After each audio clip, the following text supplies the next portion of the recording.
interviewers and they go, so did you get permission to do Jay-Z's record? And we're like, Bozo Prize, mother. I did that record 11 years before Jay-Z. It's just something, once you put on a record, now you can do it in concerts and something like that. No diss to Jay-Z. When he did the record, he went through all the, you know, he had to get the publishing. Rick Rubin produced it and stuff. But there's still a lot of people out there that don't know that the original 99 Problems was done by Ice-T. If you're having girl problems, I feel bad for your son. Got 99 problems and a bitch ain't one. If you having girl problems, I feel bad for you, son. I got 99 problems, but a bitch ain't one. I got the rap.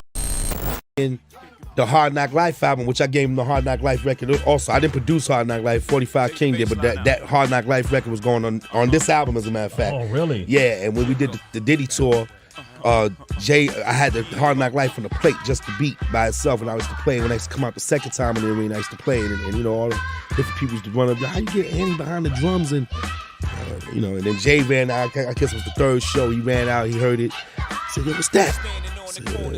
One day, yeah. 2 weeks later, I put him on the phone with 45 right there in the arena. 2 weeks later, the record came out and it was his biggest record in his career. So yeah, I sampled your voice, you was using it wrong. You made it a hot line, I made it a hot song. We're about to put out Reasonable Doubt. Biggs, Dame, and Jay came to me and they said, hey, we got to clear the sample on Dead Presidents. I'm out for dead presidents to represent me. I'm out for presidents to represent me. I'm out for presidents to represent me.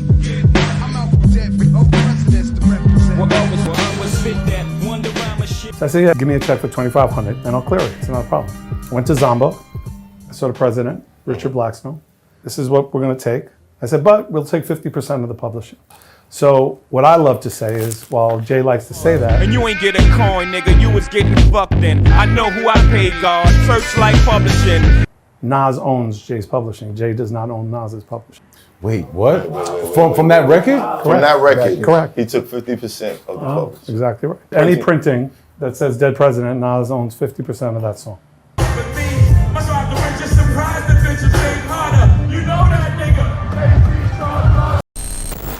Irv Gotti explains Ja Rule giving Can I Get It to Jay-Z. Jay's in there and he's vibing. He's like, yeah. He said, yo, what's this? I said, oh, it's a record I'm doing with Ja. And I said, yeah, Ja got a hook. And Ja was like, yeah, can I get a fuck you to the bitches, my niggas who don't got no. Jay leaves the office.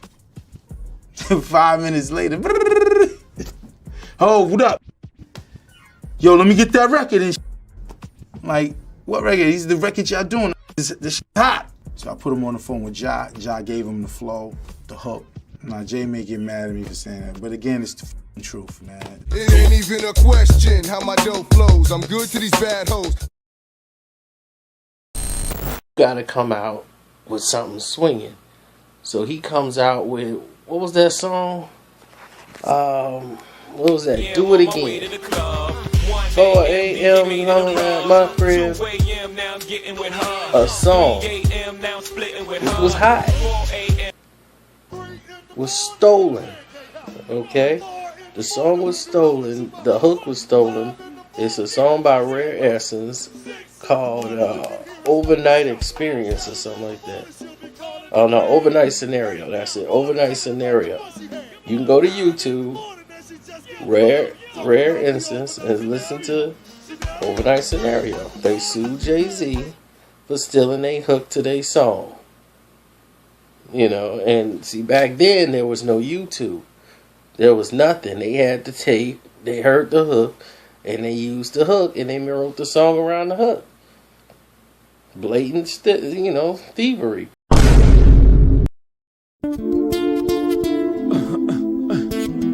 You ready, B? Let's go get him.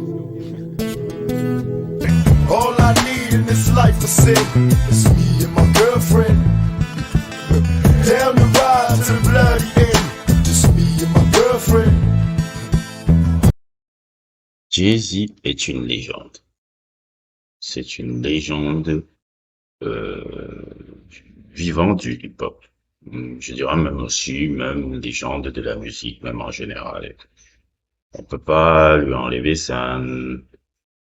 Incroyable homme d'affaires qui, par sa forte intuition, par sa forte intelligence, a réussi à devenir l'une des plus grandes fortunes, peut-être même la plus grande fortune de l'histoire du hip-hop. Non, avant c'était Kanye West, je pense que c'est redevenu lui.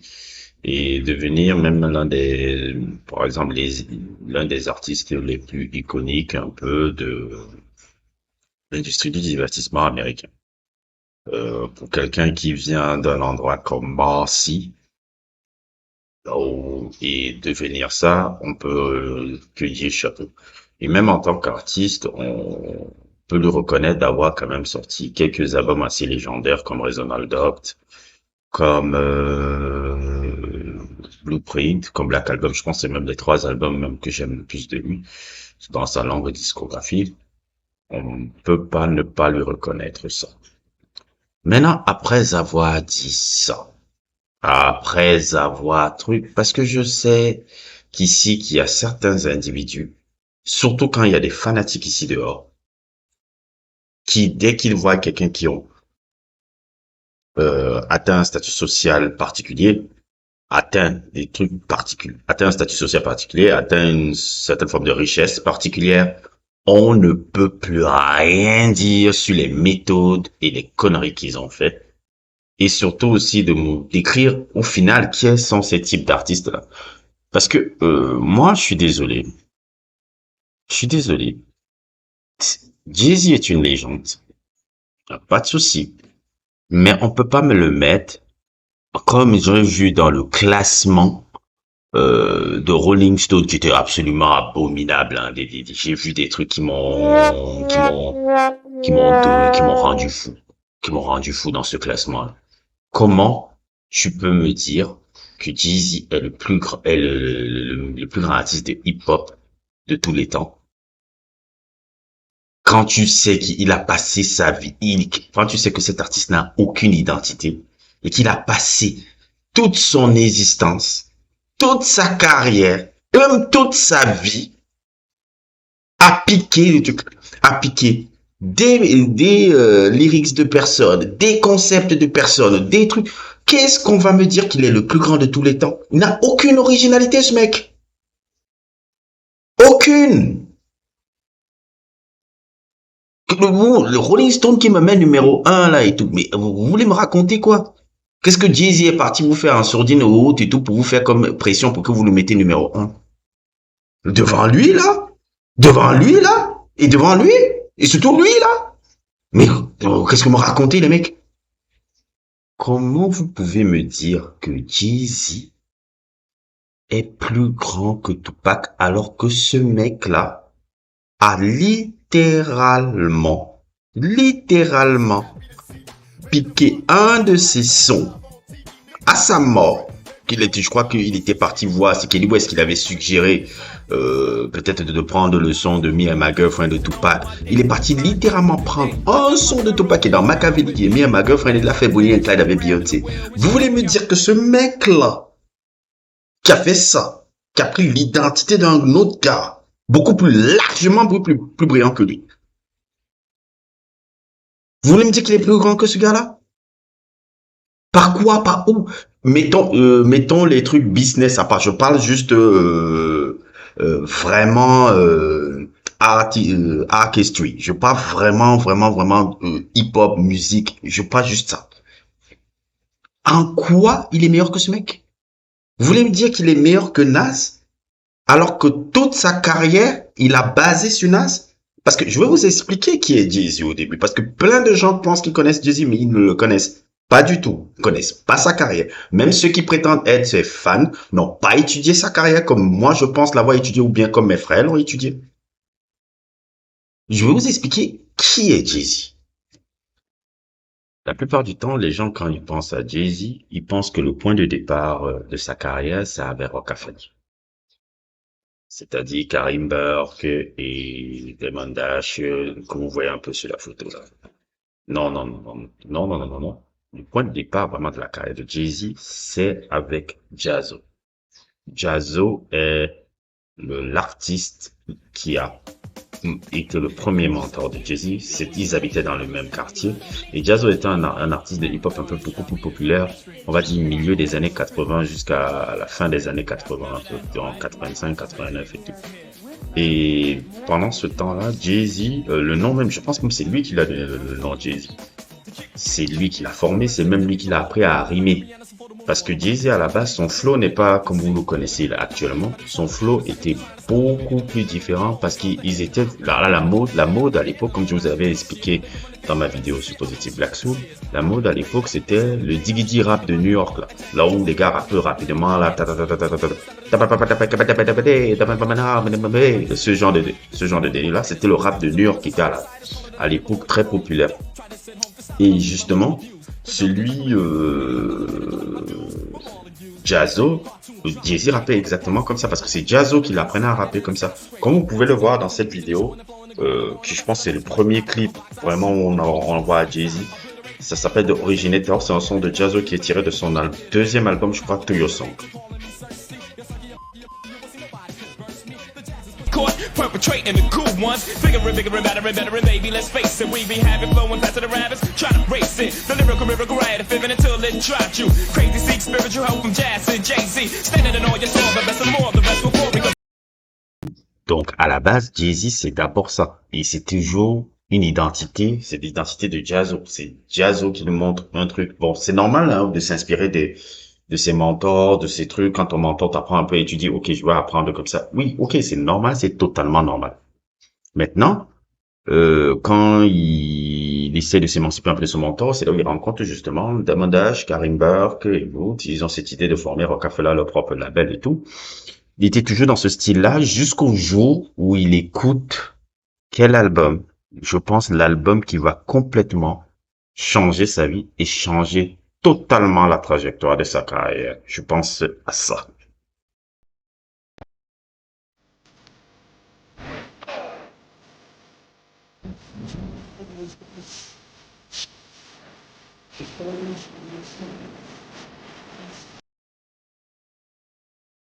Quand Ilmatic de Nas sort, c'est littéralement un bombe sur le hip-hop. Notamment, c'est une sorte de revitalisation un peu du hip-hop new-yorkais. Parce que je pense que Nas a ramené un peu du storytelling un peu dans le hip-hop. Du storytelling un peu, surtout dans le hip-hop new-yorkais. On n'avait pas vu un gars comme ça depuis Rakim un peu. Donc, il rapportait un peu ce vent frais. Et Jay-Z était fan de Nas à la base. Avant tous les bullshit qu'on va voir après là. À la base, c'est un fan de Nas. Et c'est un Nas qui le permet de changer, qui, en étudiant le Ilmatic, qui change de flow, qui change de, comment on appelle ça aussi, de, Ilmatic, qui sait vraiment être plus dans un truc de storyline et qui commence même à incorporer en disant des trucs soulful un peu, qu'on voyait un peu dans Ilmatic. Et c'est comme ça qu'il vraiment structure son premier album, qui est pour moi vraiment un chef-d'œuvre du hip-hop, hein. Mais c'est un album qui est beaucoup calqué sur Ilmatic, Reasonable Doubt. Même quand tu le vois déjà dès le premier morceau déjà de l'album, Dead President, il sample qui? Il sample The World Is Yours, les premières paroles de World Is Yours de Nas, comme vous l'avez vu là. Donc pour moi, il est difficile de me dire que ce mec-là est un soi-disant goutte. Parce que tu as envie de dire, mais attends mec, toi, quelle est ta personnalité? Oui, je sais qu'il faut s'inspirer des gens, mais j'ai l'impression que toi, tu n'en as pas. Que tu piques les identités des gens. Pour moi, un peu, hein, si je faisais un peu une comparaison avec un personnage de cinéma, parce que j'aime beaucoup parler de cinéma dans mes trucs, il sera un peu comme Gordon Gekko dans le personnage de Michael Douglas dans le film de Oliver Stone, là, Gordon Gekko. C'est un peu le Gordon Gekko du hip-hop. Bien le Warren Buffett du hip-hop. C'est-à-dire le gars qui pique les idées à son profit. C'est du talent, mais ne venez pas me dire que ce gars-là qui a ce talent-là est plus grand que ceux qui ont une identité, une véritable, comment on appelle ça? Une véritable vision de ce qu'ils font. Jay-Z, tu as l'impression qu'il n'en a pas. Il n'en a pas. Il est toujours à côté de quelqu'un qui en a plus que lui. Il est toujours à côté d'un gars qui lui montre un peu le truc. Maintenant, il est très fort là où il est très fort, c'est que c'est un incroyable marketeur et c'est un incroyable truc. Il n'est pas mauvais comme un rappeur, hein, c'est pas ce que je dis. Il est vraiment excellent. Mais ce n'est pas un individu que on doit passer numéro 1, légende et tout. La deuxième partie de sa carrière, il la doit à qui? Il la doit à Kanye West. Plein de concepts qu'on a vus dans la carrière de Kanye West. Je parle même pas seulement même musicalement, mais même en termes d'identité. Quand, comment dire un peu, quand Kanye West est venu et avec son mot de fashion, s'habiller un peu en Louis Vuitton, s'habiller un peu mode. Vous avez vu Jay-Z, typiquement, il a repris ces codes-là. Il a commencé à s'habiller comme ça.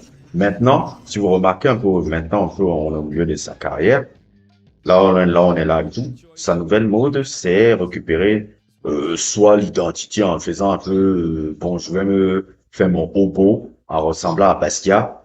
Il y a une sorte de ressembler à Basquiat ou je sais pas. Il n'a jamais d'identité à lui. Il n'a jamais d'identité à lui, ce mec. Donc comment vous voulez me dire qu'il est numéro 1 de je ne sais quoi? Comment vous pouvez me dire qu'il est devant Tupac? Qu'il est devant toutes ces légendes-là que j'ai vues dans le classement-là. Et même encore, je vais même encore dire quelque chose qui paraît plutôt choquant. Il n'a pas d'impact dans le hip-hop. Il a eu du succès dans la musique, mais il n'a pas eu d'impact. Avoir du succès ne veut pas dire forcément que tu as de l'impact. Je vais prendre un exemple un peu hors hip-hop. On va voir le basket. LeBron James, on peut dire qu'il a une carrière qui a énormément de succès. Il a fait plus de 20 ans au haut niveau. Mais je suis désolé, LeBron James n'a pas d'impact. Pourquoi? Parce que LeBron James n'influence pas des joueurs. Celui qui a de l'impact, qui a l'impact dans le NBA depuis ces 7-8 dernières années, c'est Stephen Curry. Il a changé le style de jeu à NBA. Il a l'impact. Les joueurs limitent. Les joueurs, les trucs. Qui a l'impact de Jay-Z? Actuellement, que tu dis, ah, putain, tu t'inspires de Jay-Z. Tu vois, Tupac, tu peux voir.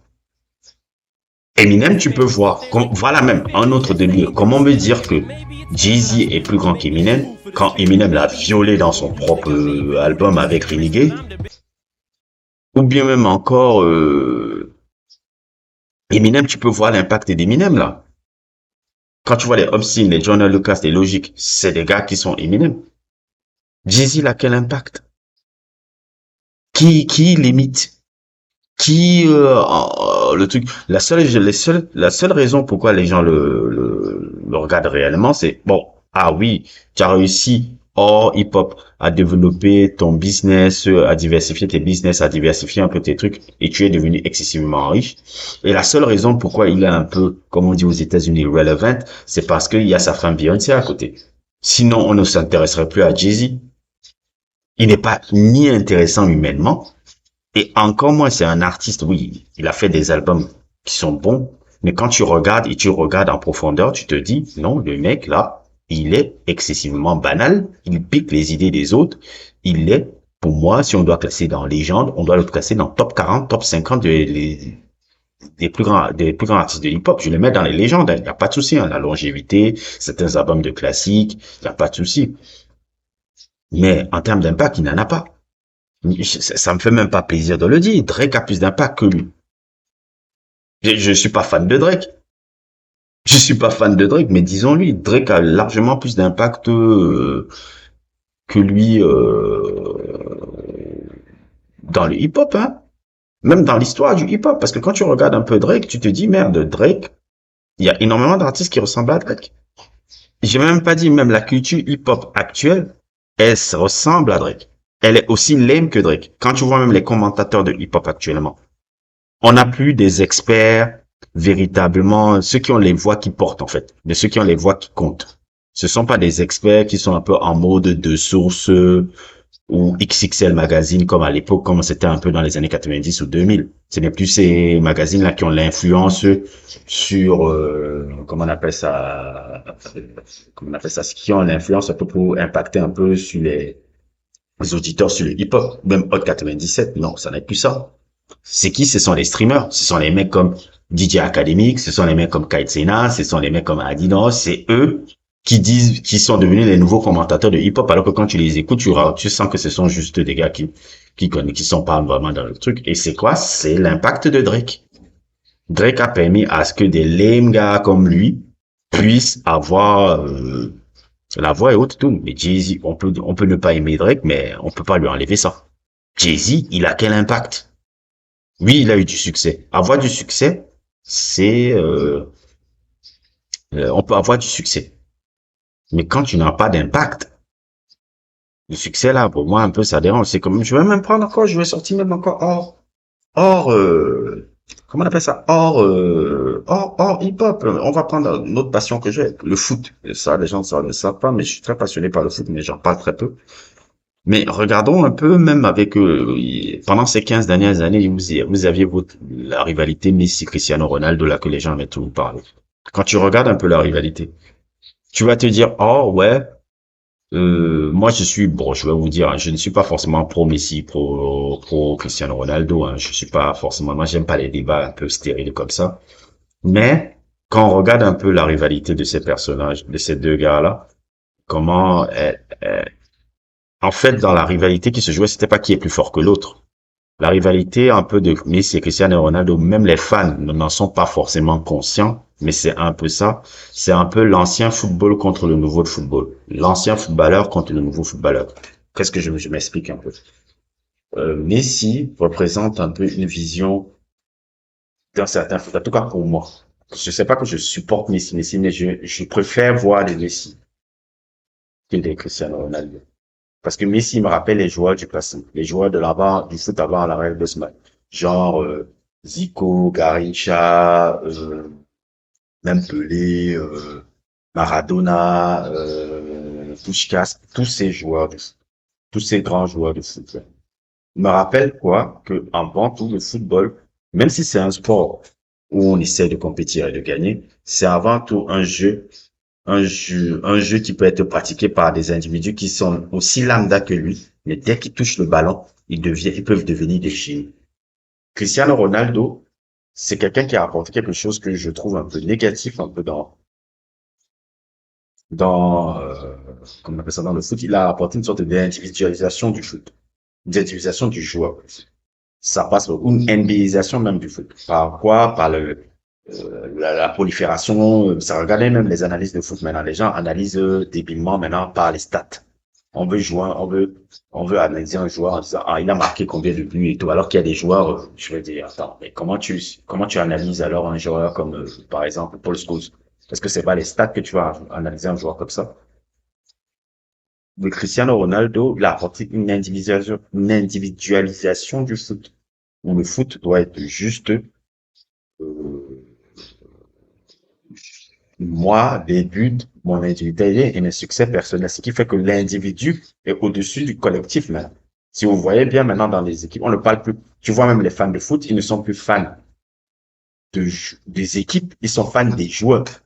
Avec encore l'arrivée des réseaux sociaux, on est fan d'un joueur, on suit un joueur. On n'a plus une équipe, on a un joueur qu'on suit un peu partout dans plusieurs clubs différents. S'il change de club et tout. Et c'est Cristiano Ronaldo qui a apporté un peu cette mentalité-là. C'est Cristiano Ronaldo qui a apporté cette mentalité-là. Et maintenant, qu'est-ce qu'on peut dire un peu? Quand on voit un peu la situation là, on peut se dire, ah, ok, Messi, il a gagné la Coupe du Monde, il a un accomplissement que Cristiano Ronaldo n'a pas. Soi-disant. Mais quand tu regardes bien, regardez tous les nouveaux joueurs de foot actuellement là. Mbappé, Haaland, je pense même à Memphis Depay. Je regardais tous les nouveaux joueurs là, même Rashford. Regardez tous ces nouveaux joueurs là. Le manque, qui ils imitent? Ils imitent pas Messi. Ils imitent Cristiano Ronaldo. Ils imitent toute sa philosophie. Au final, qui a gagné entre les deux? C'est pas Messi, c'est Cristiano Ronaldo puisqu'il a impacté plus que les autres. Messi, on a l'impression, Messi pour moi, c'est un peu comme si je devais faire un peu de métaphore un peu aussi. Moi, c'est un peu comme Luke Skywalker à la fin du retour des Jedi. Il n'y a plus des Jedi et autres et tout. Il est le seul un peu à porter un peu l'étendard des Jedi. Et voilà, quoi. Mais l'empire des Jedi est mort un peu. C'est un peu comme ça que je le vois. Et c'est Cristiano Ronaldo qui a l'impact. Voilà encore quelqu'un qui a de l'impact énorme sur toutes les générations de footballeurs qu'on voit actuellement. C'est la même chose que je veux expliquer avec Jay-Z. Jay-Z n'a pas ça. C'est ce que Drake a. Lil Wayne l'a. Et de ses contemporains, il a un impact nulle part. Les gens l'acceptent juste parce qu'il est devenu milliardaire et qu'il a Beyoncé. C'est tout. On peut pas me mettre numéro 1 ce mec-là quand il y a eu des gars comme Tupac, quand il y a eu des mecs comme LL Cool J qui est énormément important, quand il y a eu des mecs comme Rakim, quand il y a eu des mecs comme Big Daddy Kane, quand il y a eu tous ces gars, on peut pas me mettre Jay-Z numéro 1. Je dis pas que c'est une arnaque, mais je dis il est excessivement surcoté, le gars. Excessivement surcoté. Excessivement surcoté et voilà, c'était un peu mon truc un peu que j'avais envie de dire. J'ai pas envie de développer plus que ça cette vidéo parce que je trouve qu'elle est déjà assez longue. En tout cas, merci encore à tous qui m'ont écouté. N'hésitez pas à liker, n'hésitez pas à vous abonner et à plus pour d'autres aventures.